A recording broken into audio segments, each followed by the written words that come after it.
Hi, എല്ലാവർക്കും സുഖമാണെന്ന് വിചാരിക്കുന്നു. എല്ലാവർക്കും ദൈവം അനുഗ്രഹിക്കപ്പെട്ട ഒരു ദിവസം തരട്ടെ എന്ന് പ്രാർത്ഥിക്കുന്നു. നമ്മളിപ്പോൾ കുറേ ന്യൂസുകളൊക്കെ വായിക്കാറില്ലേ? ഞാൻ ഈ ന്യൂസ് ബേസ്ഡ് ചെയ്ത് മാത്രം എന്താ പറയണമെന്ന് വെച്ചിട്ടുണ്ടെങ്കിൽ, ഈ കല്യാണം കഴിഞ്ഞ വീട്ടമ്മമാർ കൊല്ലപ്പെട്ടു, അല്ലാന്നുണ്ടെങ്കിൽ കാമുകൻ്റെ കൂടെ പോയി അവർക്ക് ജീവഹാനി സംഭവിച്ചു, ഇങ്ങനെയുള്ള കുറേ ന്യൂസുകൾ വരാറുണ്ട് ഇല്ലേ? അപ്പോൾ എന്തുകൊണ്ടാണ് ഇങ്ങനെ കല്യാണം കഴിഞ്ഞിട്ടുള്ള സ്ത്രീകൾ മറ്റൊരാളുമായിട്ട് അടുപ്പത്തിലാകുന്നതിൻ്റെ കാരണം?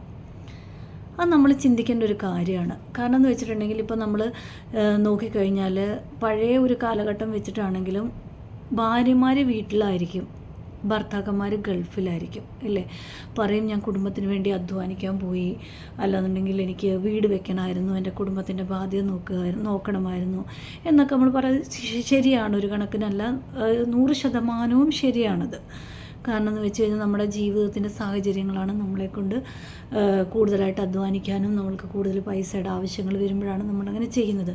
പക്ഷേ ഇതിൻ്റെ വേറൊരു പിന്നാമ്പുറത്ത് ശ്രദ്ധിച്ചിട്ടുണ്ടെങ്കിൽ, ഇപ്പോൾ കല്യാണം കഴിഞ്ഞു, ഭാര്യയും ഭർത്താവുമായിട്ട് ജീവിതം തുടങ്ങി, ചിലപ്പോൾ 1 മാസം കഴിയുമ്പോഴത്തേക്കും ഭർത്താവ് ഇട്ടിട്ട് പോവുകയാണ്, പ്രവാസ ലോകം എന്നൊക്കെ പറയുന്നു, പോവുകയാണ്, പ്രവാസികളായിട്ട് അവർ വേറെ നാട്ടിലേക്ക് പോകണു. അപ്പോൾ ഒരു കുടുംബജീവിതത്തിൽ ഒരു ഭാര്യയും ഭർത്താവുമായിട്ടിരിക്കുമ്പോൾ അത് സന്തോഷത്തോടെ ജീവിക്കുന്നവർക്കറിയാം അതിനകത്ത് എത്ര ബോണ്ടിങ് ഉണ്ട് എന്നുള്ളത്.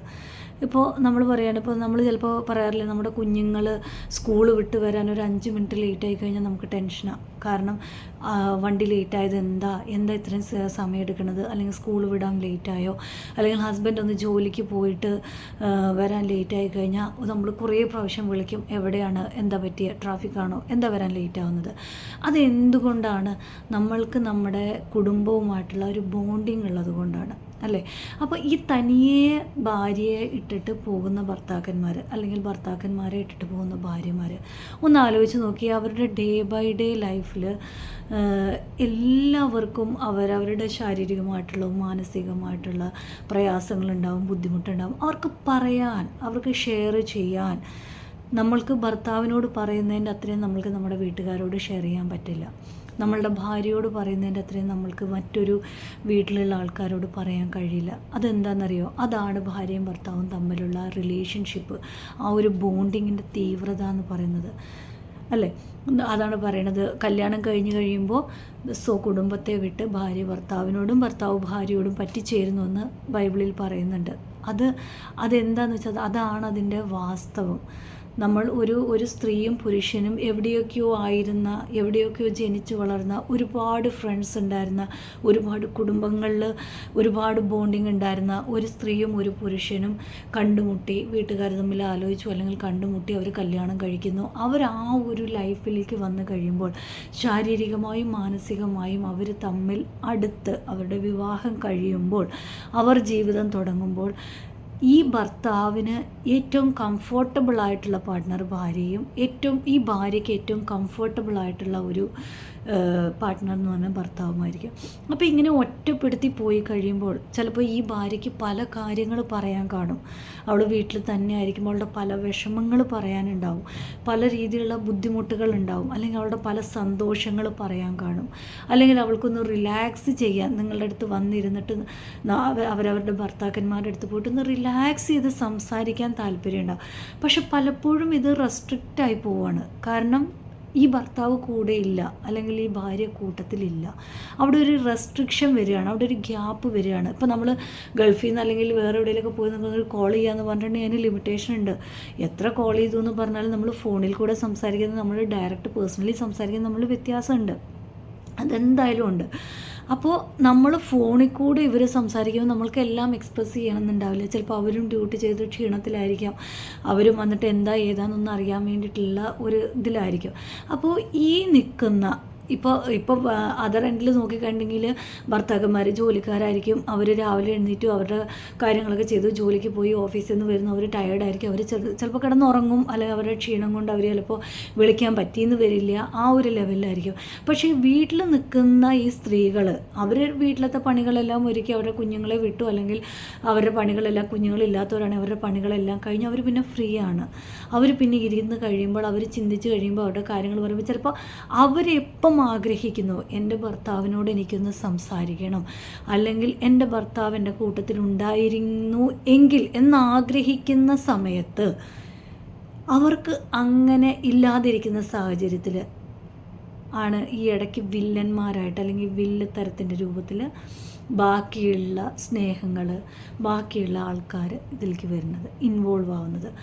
ചിലപ്പോൾ അതർ എൻഡിൽ വരുന്ന പേഴ്സണും ചിലപ്പോൾ കല്യാണം കഴിച്ചവരായിരിക്കാം. അപ്പോൾ വരികയാണ്. ഇന്നത്തെ കാലത്ത് ഫോൺ നല്ലതായിട്ട് യൂസ് ചെയ്യുക എല്ലാവർക്കും അറിയാം, എല്ലാവരുടെ കയ്യിലുമുണ്ട്. അതും നല്ല മൊബൈലും ക്യാമറയും വീഡിയോ കോളും എല്ലാം ചെയ്യുന്ന പറ്റുന്ന മൊബൈലാണ്. അപ്പോൾ ഒരു ഹായ് ഹലോ അയച്ചു, കോണ്ടാക്റ്റായി വന്നു. അപ്പോൾ നമ്മൾ പറയുകയാണ്, ഇപ്പോൾ ഒരു എക്സ് ഓർ വൈ അല്ലെങ്കിൽ ആരെങ്കിലും ആവട്ടെ പറയുകയാണ്, ഞാൻ പരിചയപ്പെട്ട് കഴിയുമ്പോൾ ഒബ്വിയസ്ലി, അല്ലെങ്കിൽ എന്തെങ്കിലും നമ്മൾ പരിചയപ്പെട്ട് കഴിയുമ്പോൾ ഒരു ഫ്രണ്ട്ഷിപ്പിൻ്റെ ലെവലിലേക്ക് പോയിക്കൊണ്ട് പോലെ ഞാനിന്ന് ഒത്തിരി ടയേർഡാണ് കേട്ടോ, എന്താണെന്നറിയില്ല. നമ്മളങ്ങനെ ഒരു യൂഷ്വൽ ടോക്സിലേക്ക് എത്തും. അത് എന്താണെങ്കിലും നമ്മളൊരു ഫ്രണ്ട്ഷിപ്പിൻ്റെ ഇടയ്ക്ക് സംസാരിക്കുന്ന രീതിയിൽ ആ ഒരു കോമൺ വർത്തമാനത്തിലേക്ക് എത്തും. അപ്പോൾ പറഞ്ഞു കഴിയുമ്പോൾ അതർ എൻഡിൽ നിൽക്കുന്ന ആൾ പറയാം, അയ്യോ ഒത്തിരി ക്ഷീണിച്ചോ, എന്താ പറ്റിയേ? ഈ ഒരു വാക്ക് അവിടുന്ന് വരുമ്പോൾ, അല്ലെങ്കിൽ ഇങ്ങനെയുള്ള കംഫോർട്ട് വേർഡ്സ് അവിടുന്ന് ചിലപ്പോൾ വരുമ്പം, അത് ചിലപ്പോൾ പെട്ടെന്ന് ഈ ഒരു ഓപ്പോസിറ്റ് നിൽക്കുന്ന ആളിലേക്കൊരു എന്താ പറയുക, ഒരു കംഫോർട്ട് ഫീൽ കൊണ്ടുവരും. എന്നെക്കുറിച്ച് ഇങ്ങനെ ചോദിച്ചല്ലോ. അപ്പോൾ സ്വന്തം ഭർത്താവ് ചിലപ്പോൾ അവിടെ തിരക്കിലായിരിക്കും, സംസാരിക്കാൻ പറ്റുന്നുണ്ടാവില്ല. അപ്പോൾ ഈ വ്യക്തി, എക്സ് എന്ന ഈ വ്യക്തി സ്വന്തം ഭർത്താവിൽ നിന്ന് ആഗ്രഹിക്കുന്നതാണിത്. പക്ഷേ സാഹചര്യങ്ങൾ കൊണ്ട് ആ വ്യക്തിക്ക് ഇത് കൊടുക്കാൻ കഴിയുന്നില്ല, അല്ലെങ്കിൽ ഇങ്ങനൊരു വാക്കുകൾ പറയാൻ സാധിക്കുന്നില്ല. അപ്പോൾ ഈ വേറെ മറുവശത്ത് നിൽക്കുന്ന ആളിങ്ങനെ പറയുമ്പോൾ ഒബ്വിയസ്ലി ഒരു കംഫർട്ട് ഫീൽ ചെയ്യുകയാണ് ഇവർക്ക്. അതാരുടെയും തെറ്റല്ല, മനുഷ്യൻ്റെ മനസ്സാണ്, മനുഷ്യൻ്റെ ഹൃദയമാണ്. എവിടെയാണോ സ്നേഹം ലഭിക്കുന്നത്, എവിടെയാണോ കരുണ ലഭിക്കുന്നത്, എവിടെയാണോ ഒരു താങ്ങ് ലഭിക്കുന്നത്, അവിടേക്ക് മനുഷ്യൻ വീണു പോകും. അതാരുടെയും തെറ്റല്ല, അതൊരു പ്രപഞ്ച സത്യമാണ്.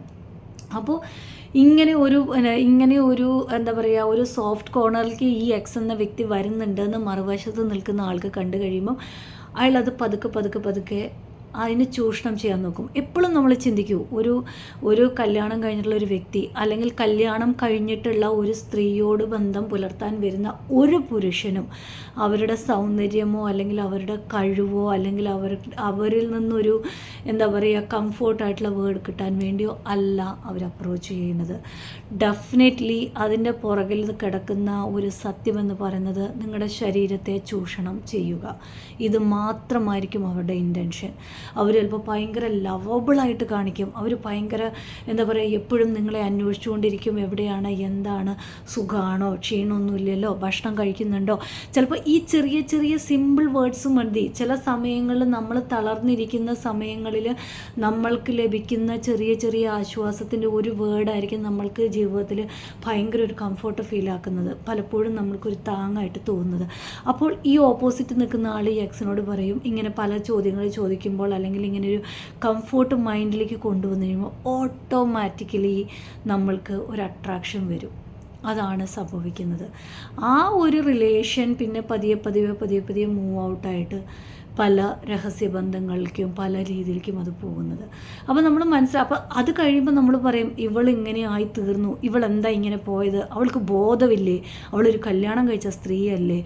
അപ്പോൾ ഈ നിൽക്കുന്ന ഇവളുടെ ചുറ്റും നിൽക്കുന്ന, അല്ലെങ്കിൽ ഈ ഒരു വ്യക്തിയുടെ ചുറ്റും നിൽക്കുന്ന ആൾക്കാർ പലപ്പോഴും മനസ്സിലാക്കാറില്ല അവളുടെ ബുദ്ധിമുട്ട് എന്താണ്, ഒരു പ്രാവശ്യം പോലും ചോദിക്കാറില്ല അവൾക്ക് എന്താണ് വേണ്ടത്, അവളുടെ ജീവിതത്തിലുള്ള ബുദ്ധിമുട്ട് എന്താണ്, അവൾ ഭക്ഷണം കഴിച്ചോ, അവളുടെ ശരീരത്തിൻ്റെ അവസ്ഥ എന്താണ്, എന്താണ് ഒരു സ്ത്രീ ആയി കഴിയുമ്പോൾ അവളുടെ ശരീരത്തിൻ്റെ ക്ഷീണാവസ്ഥകൾ എന്തൊക്കെയാണെന്നുള്ളത് അത് അനുഭവിക്കുന്ന ഒരാളോട് പറഞ്ഞാലേ മനസ്സിലാവുള്ളൂ. നമ്മളൊരു ഭക്ഷണം കഴിച്ചു കഴിഞ്ഞാൽ അതിൻ്റെ ടേസ്റ്റ് എന്താണെന്ന് അറിഞ്ഞാലേ നമ്മൾക്ക് അതിനെക്കുറിച്ചുള്ള ഒരു ഫീഡ്ബാക്ക് പറയാൻ പറ്റുള്ളൂ. അല്ലാതെ ഇങ്ങനെ ലോകത്ത് കാണുന്ന കണ്ടിട്ട് എന്നാലും അത് ശരിയായില്ല കേട്ടോ, അതങ്ങനെ ചെയ്യരുതായിരുന്നു കേട്ടോ, അത് വളരെ മോശമായിപ്പോയി, ഒന്നുകൂടി ചിന്തിക്കാമല്ലോ. ഇതൊക്കെ പറയാൻ നമ്മൾക്ക് ചുറ്റും ആൾക്കാർ നിൽക്കുമ്പോൾ ഈ നിൽക്കുന്ന സമൂഹം ആലോചിക്കുന്നില്ല ഈ വ്യക്തിയുടെ ക്ഷീണാവസ്ഥയിൽ, ഈ വ്യക്തിയുടെ ആവശ്യകതയുടെ സമയത്ത് എത്ര പേര് ചോദിച്ചിട്ടുണ്ട്, എത്ര പേരൊരു കംഫർട്ടായിട്ടുള്ളൊരു വേർഡ് പറഞ്ഞിട്ടുണ്ട്, എത്ര പേരൊന്ന് താങ്ങായിട്ട് നിന്നിട്ടുണ്ട്? ആരും ഉണ്ടാവില്ല. പിന്നെ ഈ ഒരു സ്ത്രീ അല്ലെങ്കിൽ ഈ ഒരു എക്സ് എന്നുള്ള ഒരാൾ പോയിട്ട് വേറൊരാളുടെ വലയത്തിൽ ചെന്ന് പെട്ടിട്ട് അവർക്ക് തലയൂരാൻ പറ്റാത്തൊരവസ്ഥയിലായി കഴിഞ്ഞ് പിന്നെ സൂയിസൈഡ് ചെയ്യണു, അല്ലെങ്കിൽ അവളെ കൊല്ലുന്നു, അല്ലെങ്കിൽ അവർക്കത് മറച്ചു വെക്കാൻ വേണ്ടി അവർ വേറെ കാര്യങ്ങൾ ചെയ്യണു, അല്ലെങ്കിൽ ഒളിച്ചോടി പോകണു, അല്ലെങ്കിൽ ആ സമയത്ത് ആ ഒരു ലെവൽ ഓഫ് മൈൻഡിലേക്ക് എത്തിക്കഴിയുമ്പോൾ പിന്നെ എന്താ ചെയ്യണമെന്ന് ചിലപ്പോൾ അവർക്ക് പോലും അറിയുണ്ടാവില്ല. അവരുടെ തെറ്റുകൾ മറയ്ക്കാൻ വേണ്ടി എന്തെങ്കിലും കാണിച്ചു കൂട്ടും. അപ്പോൾ ആ ഒരു ലെവലിലേക്ക് ഈ സമൂഹത്തിലുള്ള ആൾക്കാർ ഈ വ്യക്തികളെ തള്ളിവിടുമ്പോൾ ഈ ചുറ്റുമുള്ള ആൾക്കാർ അന്വേഷിക്കേണ്ട ചില കാര്യങ്ങളുണ്ട്. ഈ ഒറ്റപ്പെട്ട് നിൽക്കുന്ന സ്ത്രീകൾക്ക് വേണ്ടിയിട്ട്, അല്ലെങ്കിൽ ചില സമയത്ത് എന്താണെന്നൊന്ന് ചോദിക്കുക. ക്ഷീണിച്ചിരിക്കുമ്പോൾ എന്താ നിനക്ക് ക്ഷീണം? കുറ്റപ്പെടുത്തലുകൾ മാത്രമല്ല, നമ്മുടെ ജീവിതത്തിൽ എപ്പോഴും ഒരു മനുഷ്യൻ ആഗ്രഹിക്കുന്ന എന്താണെന്ന്, ഇപ്പോൾ ആസ് എ വുമൺ എനിക്ക് പറയാൻ പറ്റും, നമ്മൾ ആഗ്രഹിക്കുന്ന എന്താണ്? നമുക്കൊരു കംഫേർട്ടായിട്ടുള്ളൊരു സ്ഥലം കിട്ടുക, നമ്മൾക്കൊന്ന് നമ്മുടെ ആശയങ്ങൾ അല്ലെങ്കിൽ നമ്മുടെ വിഷമങ്ങൾ അല്ലെങ്കിൽ നമ്മുടെ ദേഷ്യം ഒന്ന് പറഞ്ഞു തീർക്കാൻ ഒരു പ്ലാറ്റ്ഫോം കിട്ടുക. അതിപ്പം ചിലപ്പോൾ നമ്മളുടെ ഭർത്താക്കന്മാരോടായിരിക്കാം, ഭർത്താവിനോടായിരിക്കാം, അല്ലെങ്കിൽ നമ്മുടെ കുഞ്ഞുങ്ങളോടായിരിക്കാം, അല്ലെങ്കിൽ നമ്മുടെ അച്ഛനോടായിരിക്കാം, അമ്മയോടായിരിക്കാം. നമ്മൾ അങ്ങനെയാണ് പറഞ്ഞ് നമ്മുടെ നമ്മളത് പറഞ്ഞു, കുറച്ച് നേരം അതിനെക്കുറിച്ച് ചിന്തിച്ചു, അല്ലെങ്കിൽ കുറച്ച് നേരം ഒന്ന് ഇരുന്ന് കരഞ്ഞു, അല്ലെങ്കിൽ അവർ പറയുകയാണ് അപ്പോട്ടെ സാരില്ല, സംഭവിച്ചു, അല്ലാന്നുണ്ടെങ്കിൽ നിനക്ക് എന്താ വയ്യ, നീ ഇത്തിരി നേരം കിടക്ക്, അത് കഴിഞ്ഞിട്ട് നീ പണി ചെയ്യുക, അല്ലെങ്കിൽ കുഴപ്പമില്ല ഇന്ന് നമുക്ക് ഭക്ഷണം ഉണ്ടാക്കണ്ട, നിനക്ക് ക്ഷീണമാണോ, നീ ഇരിക്കുക, അല്ലെങ്കിൽ നമുക്ക് ഓർഡർ ചെയ്യാം, അല്ലെങ്കിൽ ഇന്നത്തേക്ക് നമുക്ക് പുറത്തുനിന്ന് ഭക്ഷണം. അങ്ങനെയുള്ള ചില ഈ സില്ലി ആയിട്ടുള്ള, ചിലപ്പോൾ നമ്മൾ നിസ്സാരമെന്ന് വിചാരിക്കുന്ന ചില വാക്കുകൾ മതിയായിരിക്കാം നമ്മളുടെ ജീവിതത്തിനൊരു മുന്നോട്ട് പോകാനുള്ള ഒരു പവർ തരാൻ വേണ്ടിയിട്ട്, ഇല്ലേ? അല്ലെങ്കിൽ അതിനുള്ളൊരു സപ്പോർട്ട് കിട്ടാൻ വേണ്ടിയിട്ട് അത് മതിയായിരിക്കും. ഇത് കിട്ടാതെ വരുന്ന സാഹചര്യത്തിലാണ് പലപ്പോഴും ഇങ്ങനെയുള്ള ആൾക്കാർ ഈ തേർഡ് പാർട്ടിയിലേക്ക് പോകുന്നത്. അതായത് അപ്പോൾ ഈ തേർഡ് പാർട്ടി എന്താണെന്നറിയോ, അവരൊരിക്കലും ഒരു വിവാഹിതയായിട്ടുള്ള ഒരു സ്ത്രീയുടെ അപ്രോച്ച് ചെയ്യുമ്പോൾ ഒരിക്കലും അവരുടെ നന്മയ്ക്ക് വേണ്ടിയല്ല അവർ വരുന്നത്. ഡെഫിനറ്റ്ലി അവരുടെ ശരീരം ആഗ്രഹിച്ചിട്ട് മാത്രമാണ് ഈ തേർഡ് പാർട്ടി ഇവരെ അപ്രോച്ച് ചെയ്യുന്നത്. പക്ഷെ പലപ്പോഴും ഈ സ്ത്രീകൾക്ക് ചിലവർക്ക് മനസ്സിലാകുമായിരിക്കാം, ചിലവർ അതിന് അങ്ങനെയുള്ള ഒരു ലൈഫ് സ്റ്റൈലുള്ളവരുണ്ടായിരിക്കാം, അവരല്ല ഞാൻ പറഞ്ഞത്. പക്ഷെ പലപ്പോഴും നിർധനരായിട്ടുള്ള പാവപ്പെട്ട സ്ത്രീകൾ ചിലപ്പോൾ ഇത് മനസ്സിലാക്കണമെന്നില്ല. അവർക്ക് അത്രയും ഒരു അവരത്രയും ഇതായിട്ട് ചിന്തിക്കണം എന്നൊന്നുമില്ല. അവരപ്പം അവർക്ക് കിട്ടുന്ന ഒരു കംഫോർട്ടിൽ നിന്ന് അവർ ആ ഒരു ട്രാക്കിലേക്ക് പോവുകയാണ്. അവരറിയാതെ അവരുടെ മനസ്സും അവരുടെ ശരീരവും ആ ട്രാക്കിലേക്ക് മൂവ് ആയിക്കൊണ്ടിരിക്കുകയാണ്. അങ്ങനെയാണ് എനിക്ക് തോന്നുന്നു 100-ൽ 30-40% ഒക്കെ അങ്ങനെ ആയിരിക്കും ഈ അപകടങ്ങൾ സംഭവിക്കുന്നത്.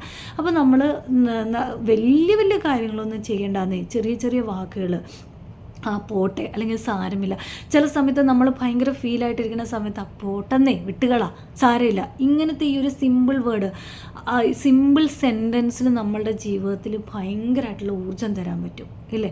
അത് നമ്മളൊന്ന് ട്രൈ ചെയ്ത് നോക്കുക. അപ്പോൾ നമ്മൾ പലപ്പോഴും നമ്മൾ മറ്റുള്ളവരെ കുറ്റപ്പെടുത്തുന്നതിന് പകരം നമ്മളൊന്ന് ചിന്തിച്ച് നോക്കുക, എന്തുകൊണ്ടായിരിക്കും ഇവരിങ്ങനെ ആയിപ്പോയത്, അല്ലെങ്കിൽ എന്തുകൊണ്ടായിരിക്കും ഇവർക്ക് ഇങ്ങനെ ഒരു അവസ്ഥ വന്നത്. അത് ചിന്തിക്കാൻ ശ്രമിച്ചു കഴിഞ്ഞാൽ ഈ പലതരത്തിലുള്ള അപകടങ്ങളും പലതരത്തിലുള്ള എന്താ പറയണേ ഈ തെറ്റിപ്പോവലുകളും ഇതൊക്കെ നമുക്ക് മാക്സിമം അവോയ്ഡ് ചെയ്യാവുന്നേ ഉള്ളൂ.